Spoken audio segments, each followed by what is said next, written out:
The emergency sirens screamed across every colony in the outer territories. People ran through streets grabbing whatever they could carry.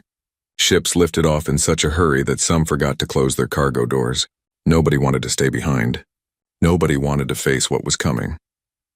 Robin Hayes sat on the porch of his family's farmhouse, watching the distant lights of evacuation ships rising into the purple sky. His mother was inside packing food and clothes. His father was in the barn trying to calm their livestock. The animals could sense danger even better than the sensors could. 14 years old, and Robin had never seen his parents this scared. They had survived dust storms and crop failures. They had weathered solar flares and equipment breakdowns. But this was different. This was the thing everyone in the frontier colonies whispered about in frightened voices. The Dravos had arrived in their star system. Robin had read about the creature in school files. A monster from the ancient times before the Galactic Council unified the known species. 40 feet tall with scales harder than starship armor. Claws that could tear through reinforced steel. Breath that melted rock into glass. For 3 months, it had destroyed mining colonies and research stations across multiple systems. Military fleets shot every weapon they had at it. Nothing worked. The creature just kept coming. Now it was heading toward Thornfield, Robin's homeworld. His father came running from the barn, boots covered in mud. "Robin, get in the transport now. Your mother's waiting." "What about the animals?" "We'll come back for them." Robin knew that was a lie. If the Dravos came, there would be nothing to come back to. He climbed into their old transport vehicle anyway. His mother sat in the driver's seat, her hands shaking as she started the engine. They lived 20 miles from the nearest evacuation center. The dirt road was rough and full of holes. Halfway there, Robin's father got a message on his communicator. His face went pale. "The Dravos just landed," he said quietly. "Near our farm." Robin's mother made a choking sound. She stopped the transport in the middle of the road. "We have to go back," Robin said. "Are you insane?" His father snapped. "That thing will kill us all. We left the animals. We left everything. Things can be replaced, son." But Robin was already opening the door. He jumped out before his parents could stop him. His father shouted his name. His mother started crying. Robin just ran. He ran back down that dirt road as fast as his legs could move. Behind him, he heard the transport turning around, his parents coming after him. He reached the farm 15 minutes later. His lungs burned. Sweat poured down his face. What he saw made him stop breathing. The barn was smashed flat. Pieces of it lay scattered across the fields like broken toys. The northern fence had been ripped apart. Several of their largest trees were knocked over, roots pointing at the sky. And standing in the middle of all that destruction was the creature itself. The Dravos was even bigger than the pictures showed. Its scales caught the sunlight and glowed like blue and violet gems. Each scale was the size of Robin's chest. Its head alone was as large as their entire transport vehicle. Forelegs thick as tree trunks held up a body that seemed to stretch forever. Wings lay folded against its back, each wing big enough to cover their whole farmhouse. But what struck Robin most were its eyes. They glowed red like burning coals, and they were looking right at him. The creature's mouth opened. Rows of teeth longer than Robin's arm reflected the afternoon light. A sound came from deep in its throat, lower than thunder, felt more than heard. The ground vibrated under Robin's feet. He should have run. Every survival instinct screamed at him to turn around and sprint for his life. But something made him stay frozen in place. Those red eyes held intelligence, not the blank stare of a mindless beast. This thing was aware. It was thinking. Military ships appeared in the sky above, small attack craft that looked like insects compared to the Dravos. They circled but did not fire. Robin understood why. He was too close. Any weapon strong enough to hurt that creature would kill him too. His parents' transport skidded to a stop behind him. He heard his mother screaming his name.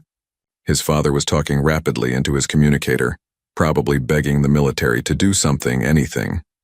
The Dravos took a step toward Robin, then another. Each footfall shook the earth. Robin's legs finally remembered how to move. But instead of running away, he took a step forward. Toward the monster. "Robin, no." His father's voice cracked with terror. The creature stopped.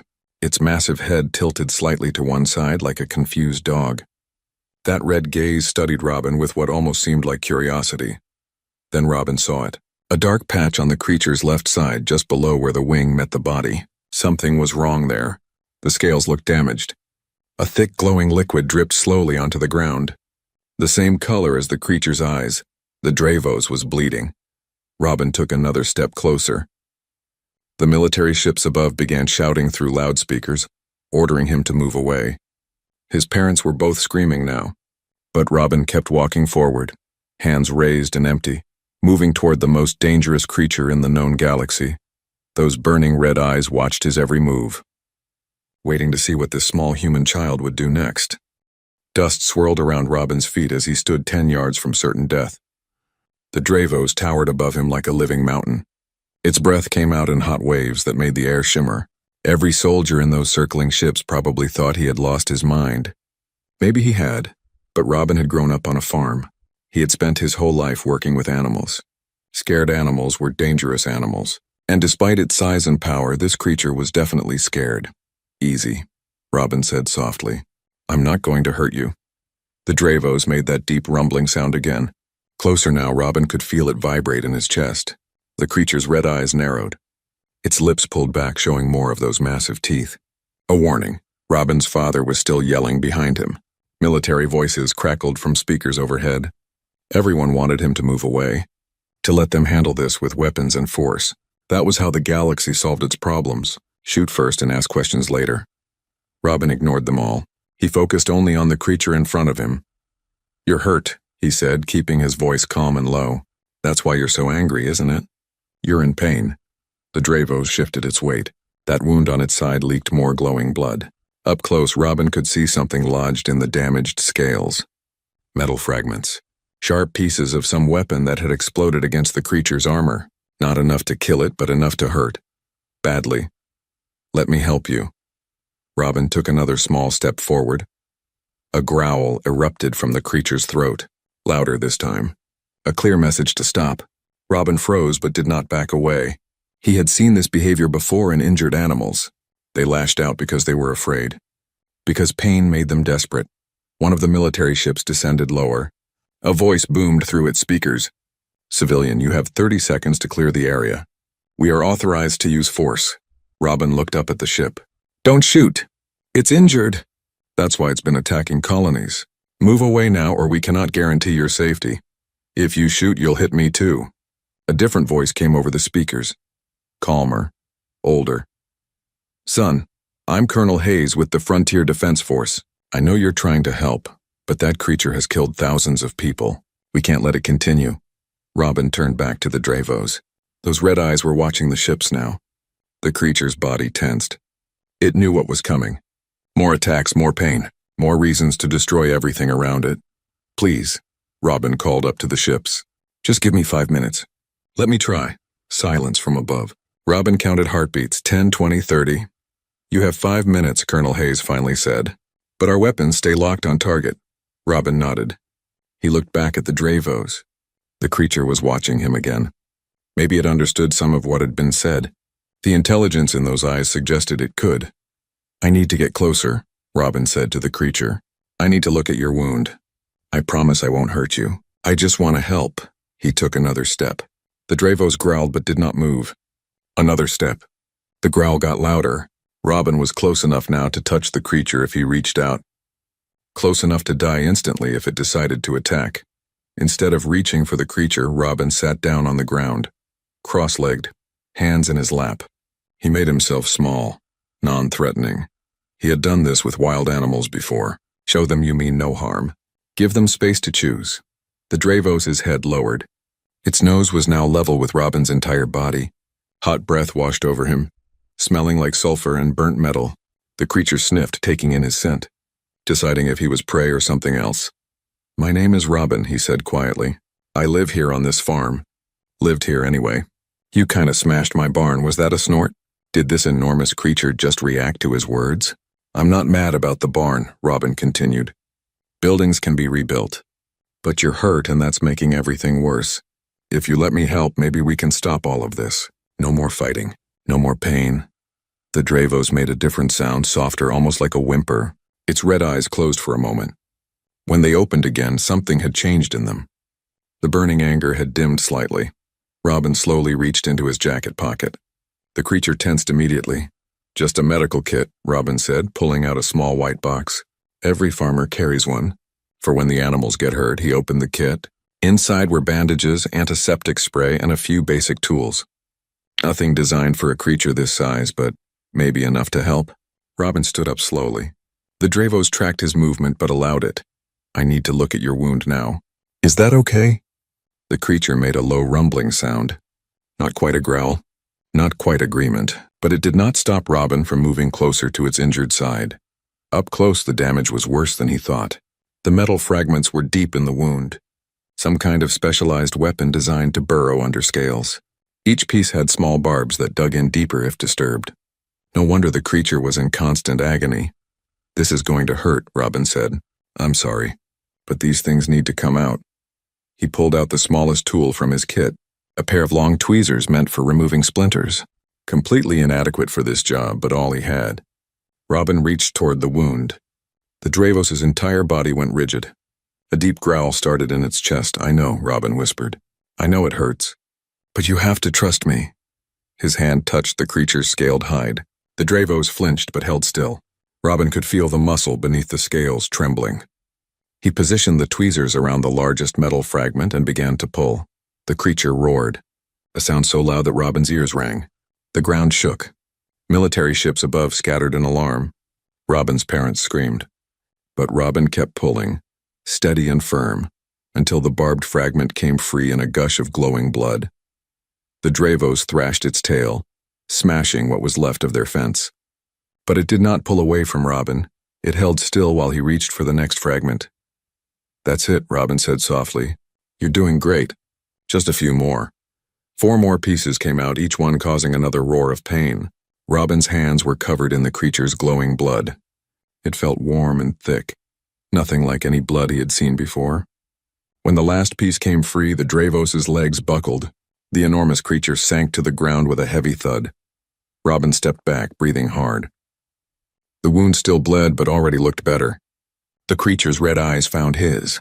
They were different now, clearer. The pain madness had faded. Thank you, Robin said. Thank you for trusting me. The Dravos opened its mouth. Sound came out. Not a roar or growl this time. Something that almost sounded like words. Deep and resonant and completely alien. Robin's pocket translator buzzed, trying to make sense of it. Only 2 words came through the translation. Sarathan and grateful. Robin smiled. Your name is Sarathan? The creature's eyes brightened slightly. Agreement. Then alarms started blaring from every military ship at once. Colonel Hayes's voice cut through the noise, urgent and sharp. All units, emergency retreat. Orbital strike authorized. Impact in 10 minutes. Civilian, you need to evacuate immediately. Robin looked up in shock. What? Why? High Command has ordered the creature's destruction. I'm sorry, son. You need to leave now. Sarathan's eyes met Robin's. The creature understood. Death was coming from above, and this time, there would be no surviving it. 10 minutes until weapons fell from the sky. 10 minutes to convince the entire Galactic Council that they were about to make a terrible mistake. Robin's mind raced while his parents ran toward him across the broken farmland. Robin, we have to go right now. His mother grabbed his arm, trying to pull him toward their transport. He yanked free. I can't leave her. Her? His father stared at the massive creature. That thing destroyed 12 colonies. Because she was hurt and scared. The pain made her crazy. That doesn't change what she did. His father's voice cracked. Thousands of people died, Robin, thousands. Robin looked at Sarathan. The creature had not moved from where she had collapsed after he removed the weapon fragments. Her red eyes watched the military ships above with something that looked like acceptance. She knew what was coming. She had probably known for a long time that her rampage would end this way. She didn't know what she was doing, Robin said. Those weapon pieces were poisoning her, making her sick, making her angry. His mother's communicator buzzed. A message flashed across the screen showing 8 minutes remaining. She showed it to Robin, tears streaming down her face. Please, baby. Please come with us. I can't lose you. Robin hugged his mother tight. Then he stepped back toward Sarathan. I have to try to save her. Go to the evacuation center. I'll be okay. You'll be dead. His father shouted. Maybe, but I have to try. His parents looked at each other. Some silent conversation passed between them. His father's shoulders slumped. You're just like your grandmother. Too stubborn for your own good. We're staying with you, his mother said firmly. No. I need you to go to the evacuation center and tell them what happened here. Tell them everything. Make them understand. Before his parents could argue more, Robin activated his own communicator. He accessed the emergency broadcast channel that connected to Colonel Hayes. Colonel, I need you to delay the strike. I can't do that, son. Orders came from the top of the command structure.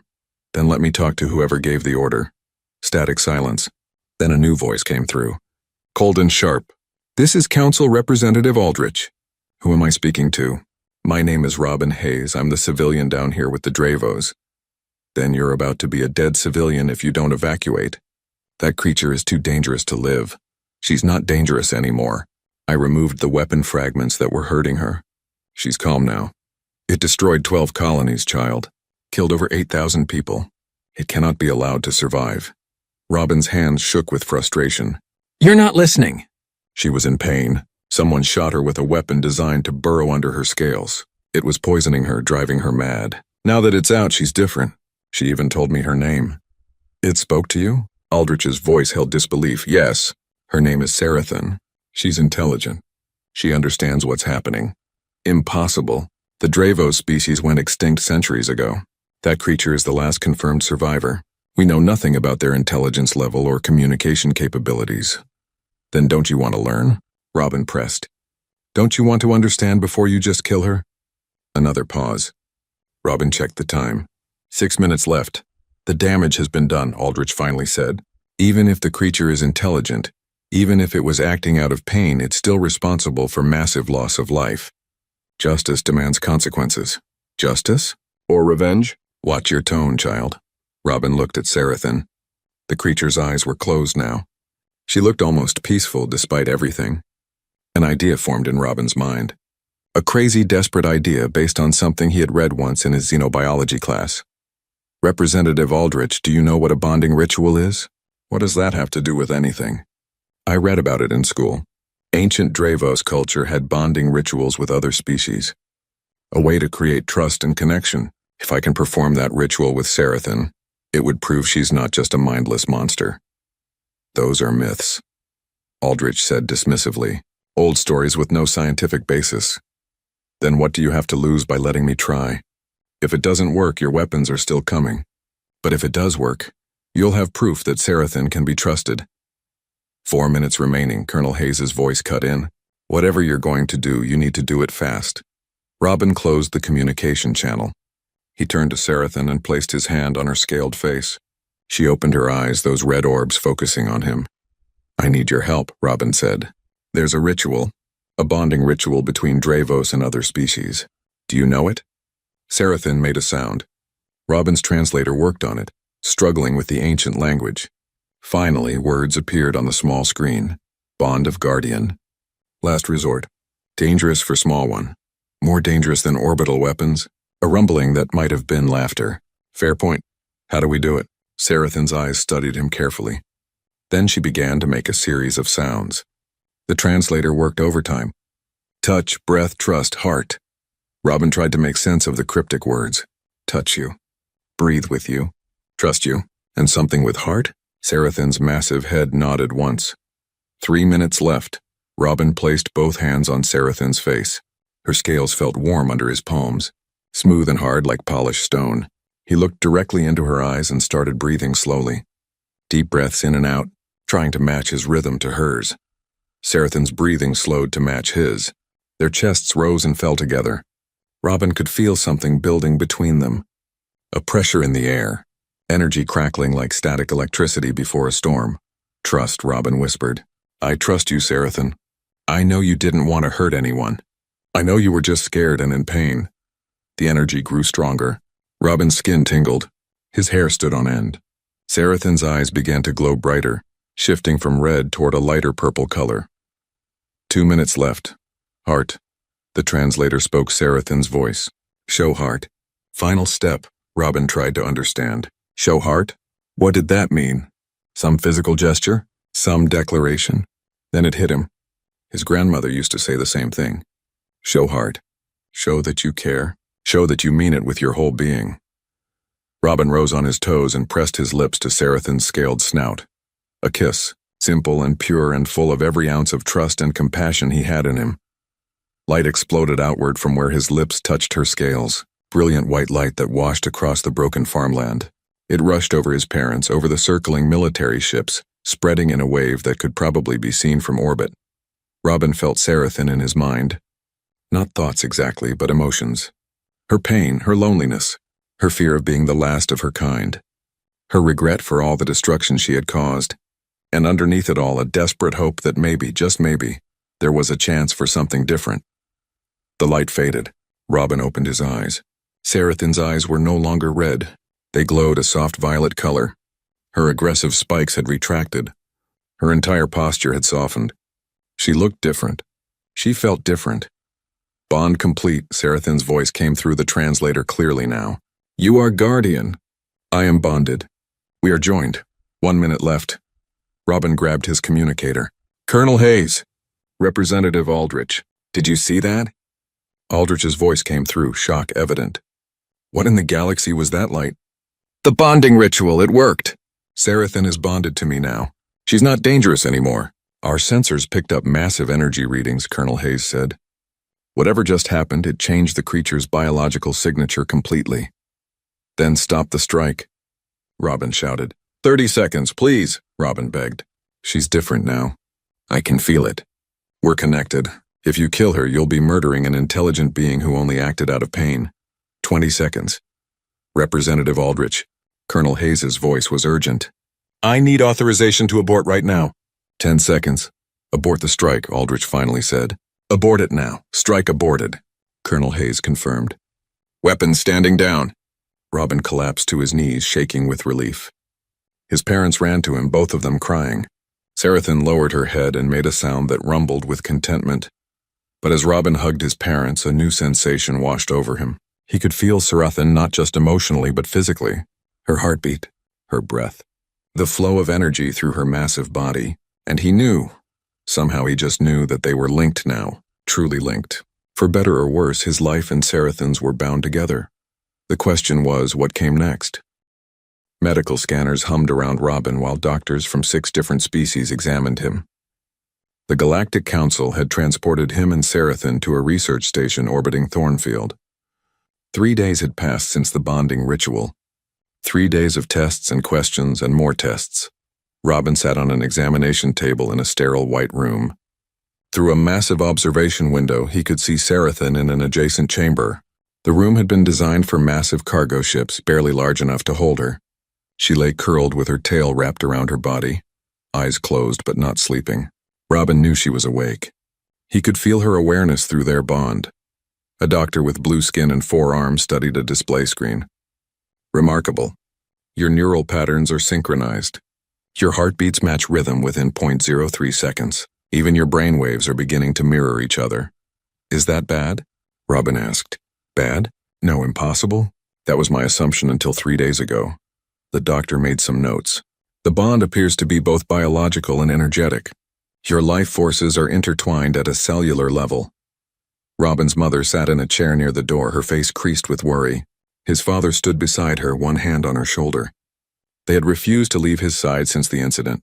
Representative Aldrich entered the room, his gray suit perfectly pressed despite the late hour. 2 armed guards followed him. Robin tensed. He had learned that Aldrich was pushing for Sarathan to be imprisoned, possibly killed despite the bonding. We have the full medical reports, Aldrich announced. He did not look happy. The bond is real and appears to be permanent. Separating you from the creature would likely kill you both. Her name is Sarathan, Robin said firmly. Aldrich ignored him. The council has debated for 3 days about what to do with this situation. You're both a security risk and a diplomatic nightmare. She hasn't threatened anyone since the bonding, Robin pointed out. That we know of. But the creature Sarathan has killed thousands. There are families demanding justice, entire species calling for execution. Robin's father stepped forward. You can't execute my son. No one wants that, Aldrich said coldly. But we also cannot allow a dangerous creature to roam free simply because a child decided to befriend it. Then what's your solution? Robin's mother asked, her voice shaking. Aldrich pulled up a holographic display. The council has reached a compromise. Robin and Sarathan will be allowed to live on the condition that they prove their value to galactic society. Prove our value? How? By working for the Council, taking on missions that require unique capabilities. If you succeed, you earn your freedom. If you fail or refuse, Sarathan will be imprisoned and you'll be separated despite the medical risks. That's blackmail, Robin's father said. That's justice tempered with mercy, Aldrich replied. More than many believe either of you deserve. Robin felt anger surge through the bond. Sarathan had heard everything through the observation window. He sent calming thoughts her way, trying to keep her from reacting badly. What kind of missions? Dangerous ones. Situations where military forces have failed or cannot be deployed. In 1 week, you'll receive your first assignment. Succeed and we'll discuss future terms. Fail and the conversation is over. Aldrich left without waiting for a response. The guards followed him out. Robin's parents immediately moved to his side. You don't have to do this, his mother said. Yes, I do. It's the only way to keep Sarathan alive. What about keeping you alive? His father demanded. These missions he's talking about sound like suicide runs. Robin looked through the window at Sarathan. Her violet eyes opened and met his gaze. Through their bond, he felt her determination mixed with guilt. She did not want him to risk his life for her, but she also desperately wanted to live, to have a chance at something beyond pain and destruction. I'll be okay, Robin said. We'll be okay, together. The week passed in a blur of training and preparation. Military advisors taught Robin basic combat strategy and survival skills. Engineers designed a special harness that would let him ride on Sarathan's back. Scientists studied their bond, trying to understand its limits and possibilities. Robin discovered he could sense Sarathan's emotions clearly, and sometimes pick up images from her mind. She could do the same with him. They began to communicate without words, just feelings and impressions flowing through their connection. Sarathan also began teaching him her language properly. The ancient Dravos tongue was complex, full of rumbling sounds humans were not designed to make. But Robin learned to understand it, even if he could not speak it perfectly. On the 7th day, Colonel Hayes arrived at the research station. He found Robin and Sarathan in the training bay, practicing coordinated movements. Robin sat in the new harness on Sarathan's back while she flew in careful circles around the massive space. You two are looking good together, Hayes called out. Sarathan landed smoothly. Robin climbed down from the harness and approached the colonel. Is it time for our mission? Hayes nodded grimly. Pirate fleet has taken over a refugee convoy in the Jano system. 3 ships full of families fleeing a planetary disaster. The pirates are demanding ransom, threatening to space the refugees if they don't receive payment within 24 hours. Why can't military forces handle it? The convoy is in neutral territory. If we send warships, it'll start a diplomatic incident with the Janos Trade Alliance. They're touchy about foreign military in their space. Hayes pulled up a tactical display. But a bonded pair acting as independent contractors? That's different. You wouldn't officially represent any government. So we're a loophole, Robin said. You're a chance to save 2,000 lives without starting a war. Robin looked at Sarathan. Can we do this? Through their bond, he felt her response. Not words, but certainty. Together they were stronger than apart. Together they could protect those who needed help. We'll do it, Robin told Hayes. Good. You leave in 2 hours. I'll be honest with you, kid. This is a test. The Council wants to see what you're capable of. Succeed and you'll have more freedom. Fail, and Aldrich gets ammunition to lock Sarathan away forever. We won't fail. Hayes studied him for a long moment. You've grown up fast these past weeks. Too fast, maybe. But I see something in you. Something that reminds me why I joined the military in the first place. To protect people. 2 hours later, Robin and Sarathan were in space. Sarathan's species could survive in vacuum. Something Robin still found amazing. She had wrapped him in a protective energy field that let him breathe and stay warm while they flew between stars. Moving through space on Sarathan's back was nothing like traveling in a ship. No walls or engines, just the vast emptiness and distant lights of stars. Robin could feel the solar wind on his face, the cold that tried to seep through Sarathan's protective field. I can see why your people love to fly, Robin said. Sarathan's rumbling response came through their bond. Memories flooded into Robin's mind.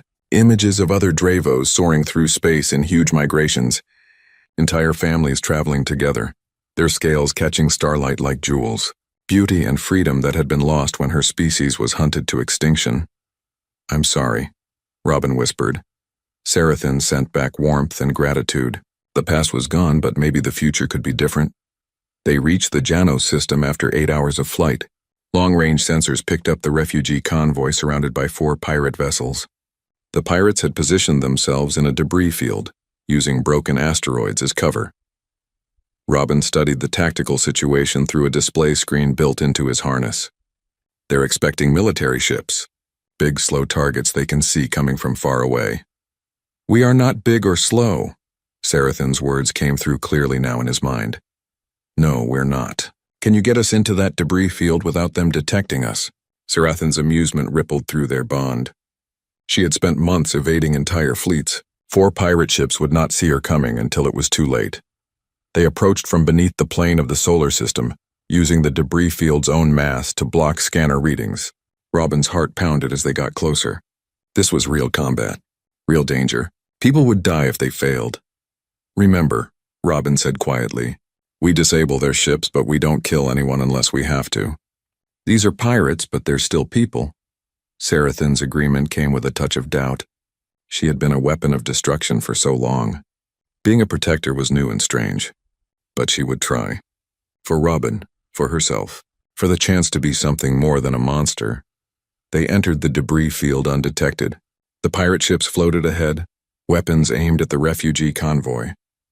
Through an open communication channel, Robin could hear the pirates making their demands, threatening to execute refugees one by one until they received payment.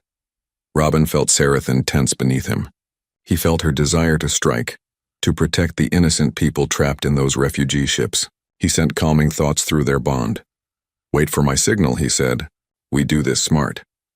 They circled through the debris, getting into position. Robin analyzed the pirate ships, looking for weaknesses. There. All 4 ships had their main engines exposed, positioned away from the refugee convoy. "Can you hit their engines without destroying the ships completely?" Sarathan's confidence flowed through their bond. She could hit targets much smaller than ship engines. "Then let's go." Sarathan burst from the debris field at incredible speed. The pirates had no time to react. She released a concentrated blast of energy that struck the first ship's engine, disabling it without causing an explosion. The second ship tried to turn its weapons toward them, but Sarathan was already past, her tail whipping around to smash their engine housing. The third and fourth ships opened fire, but their weapons moved too slowly. Sarathan danced between the blasts like she was playing. Within 90 seconds, all 4 pirate ships were crippled, their engines dead, their weapons offline. Robin opened a communication channel to the refugee convoy. "This is Robin Hayes and Sarathan. The pirates are disabled. You're safe now." Cheers erupted over the channel, people crying with relief, families hugging each other. 2,000 lives saved. But as Sarathan circled back to ensure the pirates stayed disabled, Robin felt something unexpected through their bond. Not triumph or satisfaction, but a sense of purpose, of rightness. They had protected people. They had made a difference. Maybe Representative Aldrich had intended this as a test or a punishment, but instead he had given them something precious. A mission, a reason to exist beyond just survival. Robin smiled and patted Sarathan's scaled neck. "I think we just found our calling." Success brought unexpected consequences. News of the refugee rescue spread across the galaxy faster than light-speed communication. Within days, Robin and Sarathan became symbols. Some called them heroes. Others called them dangerous examples of misguided mercy. The debate raged while they returned to the research station orbiting Thornfield. Representative Aldrich met them in the landing bay, his expression unreadable. Behind him stood a dozen council members from various species. Robin climbed down from Sarathan's back, tired from the journey but energized by their victory. "You succeeded," Aldrich said flatly, "against expectations." "You sound disappointed," Robin replied. "I'm realistic. One success does not erase past destruction, but the council has agreed to continue your probationary period. There will be more missions." "Good, we're ready." Aldrich pulled up a holographic star map. "I wish this next situation was as straightforward as disabled pirates. We've received reports of attacks on Outer Rim colonies, 6 settlements destroyed in the past month." Robin's stomach tightened. "Destroyed how?" "The damage patterns match Dravos attacks. Exactly match them. Robin felt shock ripple through his bond with Sarathan. Her confusion mirrored his own. That's impossible. Sarathan has been with me the entire time. You've had her under constant surveillance. We know, Aldrich said, which means either the reports are false or there's another Dravos out there. Sarathan made a low rumbling sound. Through their bond, Robin felt her certainty and her pain. She says she's the last. Her entire species was hunted to extinction. She would know if others survived. A blue-skinned council member stepped forward. Perhaps your bond is incomplete. Perhaps she's lying to protect others of her kind. Heat rushed through the bond, Sarathan's anger at being called a liar. Robin placed a calming hand on her scaled leg. She's not lying. I would know. Then explain the attacks, Aldrich demanded. I can't. Not until we investigate them ourselves. Aldrich studied Robin carefully. That's exactly what I was hoping you'd say. You and Sarathan will travel to the affected regions. Discover what's really happening. If there is another Dravos, you may be the only ones who can reason with it. And if it's not a Dravos, then find out what it is and stop it. Robin nodded slowly. Where do we start? The most recent attack was on a mining colony in the Perseus Arm, a world called Halden 7. We have a military team already on site investigating. They're expecting you. Robin and Sarathan departed that same day. The flight to Halden 7 took 3 days of constant travel through deep space. During that time, Robin studied everything available about the attacks. Witness reports, sensor readings, damage assessments. Everything pointed to Dravos involvement. The claw marks matched Sarathan's exactly. The burn patterns from energy breath were identical. Even the scale fragments found at attack sites had the right composition. But through their bond, Robin felt Sarathan's absolute certainty. She was alone, the last of her kind. These attacks were not made by another Dravos. Halden 7 appeared as a brown and red planet heavy with iron deposits. The mining colony had been built into a canyon system, protected from the harsh surface winds. Or it had been protected. Now the canyon was a scar of destruction. They landed near what remained of the main settlement. Military investigators picked through rubble, scanning for clues. Colonel Hayes was there overseeing the investigation. He waved when he saw them approaching. Glad you're here, Hayes said. This situation is bizarre. Robin looked at the destruction around them. Buildings had been torn apart. Equipment melted. The attack pattern matched everything he had seen in reports of Sarathan's rampage months ago. What's bizarre about it? Hayes led them to a section of collapsed wall. See these claw marks? They're perfect. Too perfect. Robin knelt to examine them closer. What do you mean? Every mark is identical. Same depth, same angle, same spacing. Real combat damage has variation. Animals don't strike with machine precision. Sarathan moved closer, studying the marks. Through their bond, Robin felt her recognition and her confusion. These were definitely Dravos claw marks, but Hayes was right. They were too uniform. Show me the burn patterns, Robin said. Hayes took them to another site where energy breath had melted stone. Again, the damage was too consistent. Too perfect. Like someone had used a template. This isn't real, Robin said slowly. Someone is faking Dravos attacks. That's our theory, Hayes confirmed. But why and how? We found actual scale fragments. DNA analysis confirms they're Dravos genetic material. Robin looked at Sarathan. Could someone have collected your scales? Maybe during your rampage? Sarathan's rumbling response came through clearly. She molted scales occasionally. Someone could have gathered them and planted them to create false evidence. But the damage itself, Robin said. How would they fake that? Hayes pulled up sensor readings. That's what we're trying to figure out. The burn marks test positive for energy signatures matching Dravos breath. The claw marks have the right metallurgical stress patterns. Whatever is making this damage, it's very sophisticated. Robin walked through the destroyed settlement, Sarathan following close behind. Something felt wrong beyond just the fake attack. He stopped at the central plaza, or what was left of it. Were there casualties? He asked Hayes. That's the strangest part. None. The colony received evacuation orders 3 hours before the attack. Everyone got out safely. Evacuation orders from who? Anonymous tip through the emergency communication network. Claimed to be from a concerned citizen. Robin's mind raced. Fake attack. Perfect evidence. No casualties. Someone wanted these colonies destroyed but did not want to actually kill anyone. What did this colony mine? Rare earth metals. Titanium derivatives used in advanced ship construction. Valuable? Extremely. This colony supplied materials to half the shipyards in the sector. Robin felt pieces clicking together. Show me the other attack sites. What did they all have in common?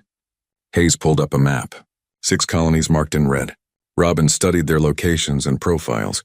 Mining operations, research stations, manufacturing facilities, all producing valuable resources or technology.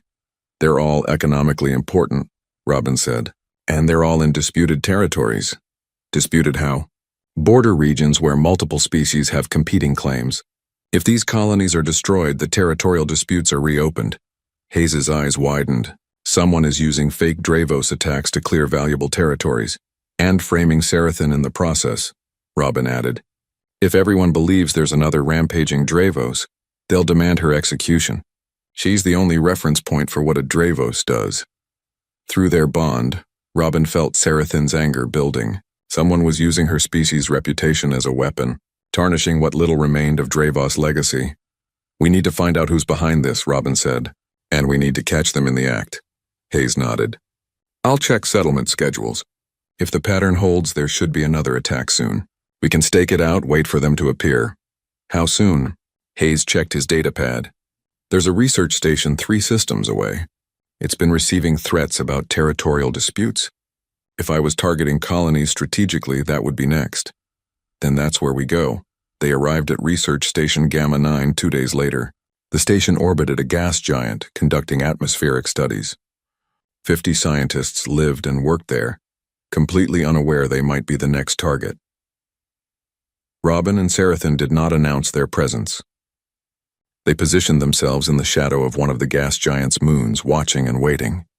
Military ships stayed far back, ready to respond but hidden from sensors. 3 days passed. Nothing happened. Robin started to doubt his theory. Then on the 4th day, sensors picked up an approaching vessel. It was large, heavily modified, and definitely not civilian. As it got closer, Robin could make out strange equipment mounted on its hull. What is that thing? He asked Hayes over the communication channel. Scanning now. I'm reading weapon systems, but they're not standard military design. And there's something else. Some kind of projection equipment. The vessel moved into position near the research station. Then it opened fire, but not at the station. It fired at empty space, creating massive energy bursts. When the energy cleared, Robin saw claw marks carved into asteroids nearby, exactly like Dravos claw marks. It's a weapon that mimics Dravos attacks, Hayes said, amazement in his voice. Probably built using data collected during Sarathan's rampage. The vessel then launched small drones that scattered scale fragments around the area, creating fake evidence, building a perfect crime scene. Robin felt rage pour through his bond with Sarathan. This was desecration, using her species' memory as a tool for greed and manipulation. Military ships, move in, Hayes ordered. We've got them. But the vessel detected the approaching military ships. It turned to flee, its engines flaring bright. It was fast, too fast for the military ships to catch. Sarathan, Robin said quietly. Can you catch them? Her response came as a fierce affirmation. She launched from their hiding spot, accelerating faster than any ship could match. Robin held tight to her harness as they closed the distance in seconds. The vessel's crew must have realized what was chasing them. They tried evasive maneuvers, but Sarathan anticipated every move. She had hunted across star systems for months. She knew how prey ran. She fired a concentrated burst of energy that disabled the vessel's engines without destroying it. The ship went dead in space, trapped. Military ships arrived and boarded the vessel. They found a crew of mercenaries hired by a corporation called the Haldren Trade Collective, the same species that had hunted the Dravos to extinction decades ago. The same species that had created the weapon fragments that drove Sarathan mad. Everything clicked into place. The Haldren had exterminated the Dravos to control certain territories. Now they were using fake Dravos attacks to do the same thing again, while also ensuring the last Dravos would be executed for crimes she did not commit. Evidence recovered from the vessel proved everything. Plans for the weapon system, lists of targeted colonies, communication with Haldren executives. Everything needed to expose the conspiracy. Representative Aldrich arrived at the research station the next day, his expression darker than Robin had ever seen. The evidence is conclusive, Aldrich said. The Haldren Collective has been systematically destroying colonies and framing Sarathan. This changes everything. Does it clear her name? Robin asked. It proves these specific attacks weren't her doing, but it doesn't erase the destruction she caused during her rampage. Which was caused by Haldren weapons, Robin pointed out. They created the situation that drove her mad. They're responsible for everything. Aldrich nodded slowly. The Council is already discussing sanctions against the Haldren Collective. But there's another issue. During the investigation of the mercenary vessel, we found something unexpected. He pulled up an image. Coordinates to a remote system beyond mapped space. What is this? Robin asked. According to the mercenaries' logs, it's where the Haldren have been hiding something. Something they didn't want anyone to find. Through his bond, Robin felt Sarathin's sudden intense focus. She recognized those coordinates. They were near where her homeworld used to be before its destruction. We need to go there, Robin said. The Council agrees. Whatever the Haldren are hiding, it's connected to all of this. You and Sarathin are authorized to investigate. Robin looked at Sarathin. Her violet eyes met his, full of hope and fear. Maybe, just maybe, she was not as alone as she thought. The coordinates led them to a dead system. 5 frozen planets circled a dying red star that barely gave off heat. Sensors showed no life signs, no energy readings, nothing that suggested anyone had been here for centuries. But Sarathin knew this place. Through their bond, Robin felt memories flooding from her mind. This had been home. The 3rd planet had once been beautiful, covered in crystalline forests and vast oceans. The Dravos had built cities that caught starlight and made it sing. Hundreds of thousands of her people had lived here in peace. Then the Haldren came with their weapons and their greed. Robin placed his hand on Sarathin's neck as they descended toward the barren surface. I'm sorry, he whispered. Sarathin's grief poured through their bond, but mixed with it was determination. The Haldren had hidden something here, something worth keeping secret even after all these years. They landed in what had once been a major city. Now it was ruins covered in frost. Buildings had collapsed into twisted metal and broken crystal. The cold was absolute, far below anything humans could survive without protection. Robin stayed within Sarathin's energy field as they explored. There, Robin pointed. That structure is different. One building stood intact while everything around it had crumbled. It was made of dark metal that did not match Dravos architecture. Haldren design, new construction on an old grave. Sarathin approached cautiously. Her claws scraped against ice as she circled the building. Robin scanned it with the equipment he carried. Energy readings came back positive. Something inside was still active. Can you open it? Robin asked. Sarathin studied the entrance. It had a security system designed to recognize Haldren biological signatures. She could tear through the door, but that might destroy whatever was inside. Robin climbed down from her back and approached the security panel. Let me try something. He pulled out a small device, one of the pieces of tech military engineers had given him. It could sometimes bypass alien security systems.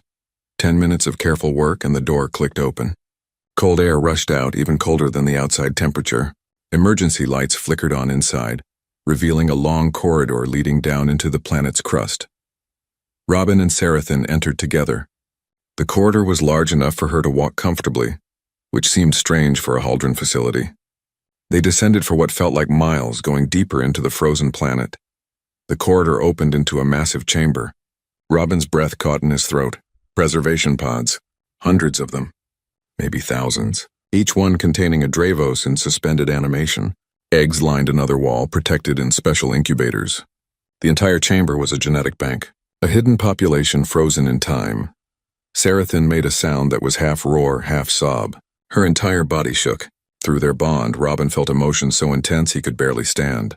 Joy, rage, disbelief, hope. They didn't kill everyone, Robin said quietly. They captured survivors and kept them here. But why? Robin moved to a central control station and activated it. Files opened on the display screen. Research notes. Experimental data. Plans for weaponizing Dravos biology. The truth was worse than genocide. The Haldren had not just destroyed the Dravos civilization. They had captured survivors to study them, to learn how to use their abilities as weapons. The facility was a laboratory and a prison. Robin read through files, his horror growing with each entry. The Haldren had spent decades experimenting on captured Dravos, trying to extract their energy projection abilities, trying to replicate their strength.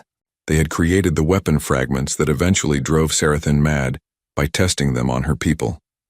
When the experiments failed to produce the results they wanted, the Haldren had simply kept the survivors frozen, waiting, planning to resume their research when technology advanced enough. This is why they created the fake attacks, Robin realized. They were afraid someone would find this place. If Sarathan was executed for those attacks, there would be no one left to recognize what this facility really was. The Haldren could continue their experiments in secret. Sarathan moved among the preservation pods. Her violet eyes studied each frozen face. Friends, family, her entire world locked in ice. Robin joined her. We need to wake them up. Can we do that safely? He returned to the control station and studied the preservation systems. It was sophisticated technology, designed to keep occupants alive indefinitely, but there were protocols for revival, careful step-by-step processes to bring someone out of stasis without causing damage. It will take time, Robin said. Days, maybe weeks to safely revive everyone. But we can do it, Sarathan rumbled agreement. But through their bond, Robin felt her worry. Would her people even want to wake up? Would they blame her for surviving when they had not? They'll understand, Robin said. You couldn't have known they were here. You thought you were alone. He started the revival process for the first pod. It would take 12 hours before the occupant could safely wake. Robin set up camp in the chamber, using supplies from his pack. Sarathan curled around him, sharing her warmth. As they waited, Robin sent a message to Colonel Hayes and the Galactic Council. He told them everything. About the facility, the prisoners, the Haldren experiments. He included all the evidence from the control station files. Hayes's response came 3 hours later. The council is mobilizing. Medical teams are being dispatched to help with revival procedures. The Haldren government is being formally charged with crimes against sapient species. This changes everything, Robin. You just exposed the biggest war crime in modern galactic history. 12 hours later, the first preservation pod opened. A male Dravos emerged, smaller than Sarathan, but still massive. His scales were a darker blue, almost black. He looked around in confusion, then saw Sarathan. Recognition flashed in his eyes. He spoke in the ancient Dravos language. Sarathan responded, her voice full of emotion. Through their bond, Robin caught bits of the conversation. The male's name was Ryvek. He had been Sarathan's student before the invasion. He was asking what year it was, how long he had been frozen. When Sarathan told him, Ryvek's legs buckled. 43 years. He had lost 43 years. More pods began opening as the revival process completed. Each Dravos who emerged went through the same shock and grief. But they also felt hope. They were alive. Their species had survived. Medical teams arrived from the council along with xenobiologists and trauma specialists. The chamber became an organized rescue operation. Dravos were being revived, examined, counseled, and slowly introduced to how much the galaxy had changed. The eggs were the most delicate operation. Each one required careful temperature adjustment before it could safely be moved. But genetic scans showed they were all viable. Dravos children waiting to be born. Robin worked alongside the medical teams, coordinating with council representatives and helping newly awakened Dravos adjust. Through his bond with Sarathan, he could help translate and ease their confusion. Representative Aldrich arrived 5 days into the operation. He found Robin exhausted but still working. Sarathan stood nearby, surrounded by her people. They looked at her with respect and gratitude. She was the one who had survived, the one who had led others back to them. The Haldren Collective has been dissolved by council order. Aldrich informed Robin. Their government is under investigation. Several executives are already under arrest. Your evidence was undeniable. What about the Dravos? Robin asked. What happens to them now? That's up to them. The council has offered them refugee status and support. Several planets have volunteered to host a new Dravos colony. Your homeworld of Thornfield is among them. Robin smiled at that. His parents had pushed for Thornfield to offer sanctuary. They had seen what Robin and Sarathan could accomplish together. They wanted more of that cooperation. There's another matter, Aldrich continued. Your probationary status. Given everything you've discovered and accomplished, the council has voted to grant full pardons to both you and Sarathan. Your restrictions are lifted. Robin felt relief wash through him. Free, they were finally free. However, Aldrich added, the council would like to make you a formal offer. An official position as liaisons between humanity and the Dravos, helping both species understand and work with each other. What would that involve? Whatever you think it should. You've proven that different species can bond in ways we never imagined possible. You've shown that compassion can achieve what weapons cannot. The galaxy needs more of that. Robin looked at Sarathan. Through their bond, he felt her approval. She wanted this too. A chance to build something positive from all the pain and loss. We'll do it, Robin said. But we do it our way. No more tests or missions forced on us. We work as partners with the Council, not servants. Aldrich nodded. Agreed. You've earned that much. 3 months later, Robin stood in a valley on Thornfield. The land around him had been transformed. Dravos architects had worked with human engineers to build a new settlement. Crystalline structures rose alongside traditional farmhouses. Technology blended with nature in ways that served both species. Sarathan's people had chosen to settle here. Not all of them. Some Dravos had decided to explore the galaxy, to see what had changed in their absence. But the majority wanted a home, a safe place to rebuild their civilization. The eggs had hatched. Young Dravos flew through the sky, their scales gleaming in the sunlight. Children learning to use their gifts under the guidance of elders. Robin watched them play, darting between clouds like enormous birds. His parents had rebuilt their farm nearby. They grew hybrid crops now, designed to feed both human and Dravos populations. Other human families had moved to the valley, attracted by the chance to live alongside an ancient species. Robin was no longer just a farm boy.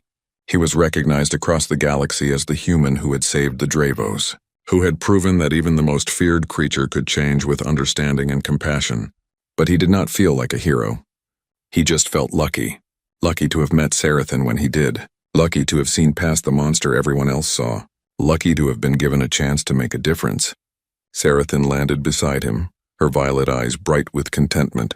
Young Dravos followed her, students learning from the one who had survived impossible odds. She had become a teacher again, passing on knowledge that had almost been lost forever. Robin climbed onto her back, settling into the familiar harness.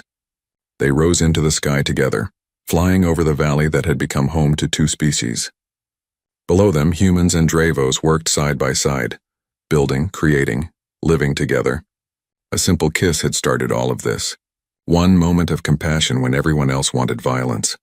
One choice to see pain instead of danger. One boy refusing to give up on a creature the entire galaxy had condemned.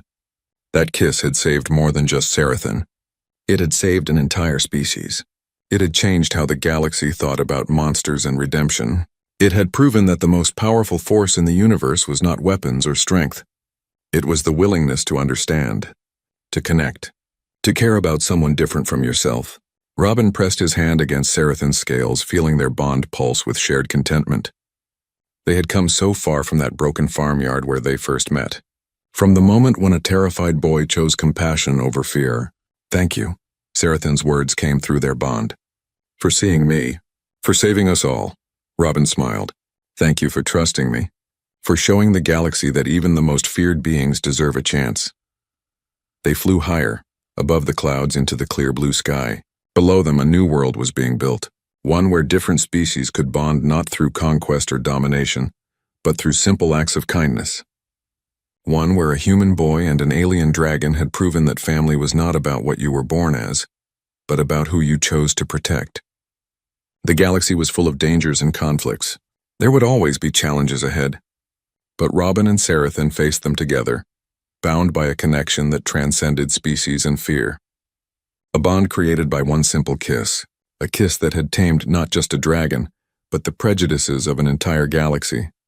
And in doing so, had given everyone hope that understanding was always possible, that compassion could always triumph, that even the darkest histories could lead to brighter futures. The story of the human boy and the fearsome dragon became legend, a tale told across thousands of worlds about the day when kindness changed everything, when one small act of trust created ripples that transformed the galaxy.